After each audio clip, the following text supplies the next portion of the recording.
Welcome to Story Time, where tales weave dreams.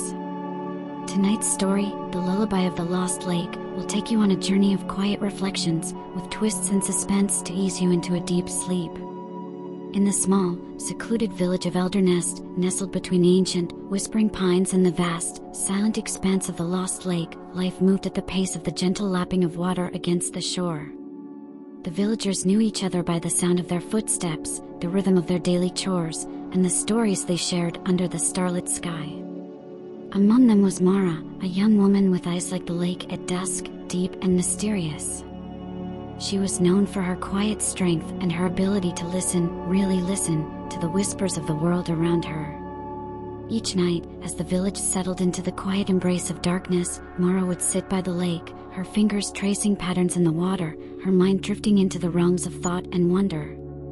One evening, as the sky painted itself in hues of twilight, Mara noticed something unusual. The lake, usually a mirror of calm, seemed to ripple with a rhythm it had never known before.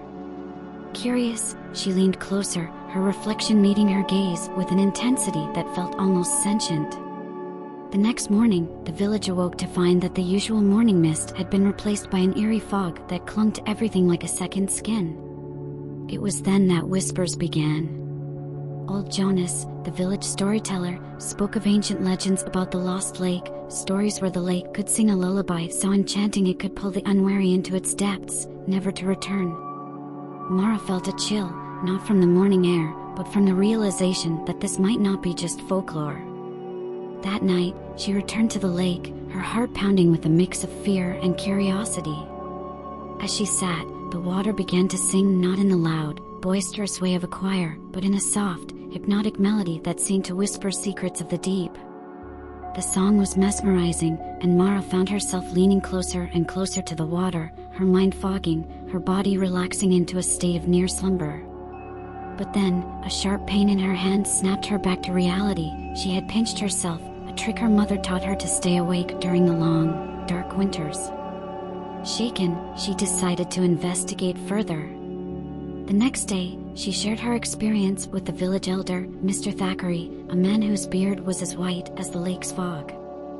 He confided in her that the lake's lullaby was said to be a call from the spirit of an ancient guardian, one who protected secrets buried deep beneath the lake's bed.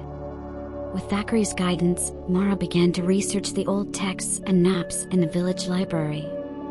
She discovered that the lake was once the heart of an ancient civilization, now lost to time, whose people revered the lake as a deity. They believed that when the lake sang, it was not to drown but to enlighten, to share wisdom that could only be heard in the silence of sleep. Days turned into weeks, and Mara's nights were filled with the lake's soft songs.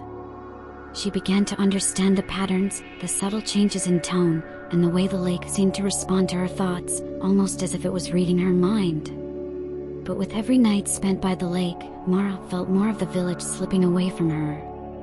Her friends grew distant, thinking her mad or bewitched. Even Thackeray, initially supportive, began to doubt her, warning her of the dangers of being too close to such ancient magic. One particularly stormy night, as rain battered the village and lightning lit up the sky, Mara felt the lake's call stronger than ever.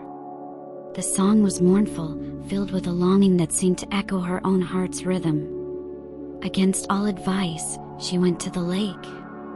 The water was turbulent, but the song was clear, pulling her closer to its edge. As she stood there, water splashing her face, she realized the song was not just a lullaby but a plea for help. The lake was lonely, its secrets untold, its wisdom unheard. In that moment, Mara decided to dive into the lake, not to be consumed by it, but to listen to its full story. As she submerged, the world above became muffled, the water around her clear, and the song enveloped her completely. She didn't feel the need for air. Instead, she felt an understanding, a connection to something vast and timeless. When she emerged, hours or perhaps moments later, she was changed.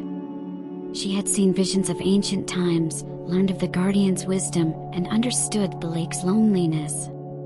She realized the lullaby was meant to connect, not to capture, to share knowledge in the quietest form of communication through dreams. Returning to the village, Mara shared her story, not with words, but but with a new calmness in her eyes and a depth in her voice. The village listened, and slowly, the fog lifted, not just from the lake, but from their hearts. They began to visit the lake, not in fear but in reverence, learning to listen to the subtle psalms of the night. And so, as the village of Eldernest found peace in the melodies of the lost lake, we end tonight's story time with the lullaby of the lost lake. Sleep well, dear friends, and may your dreams be filled with quiet reflections. Thanks for your time. Please subscribe. Don't forget to press the bell icon for more.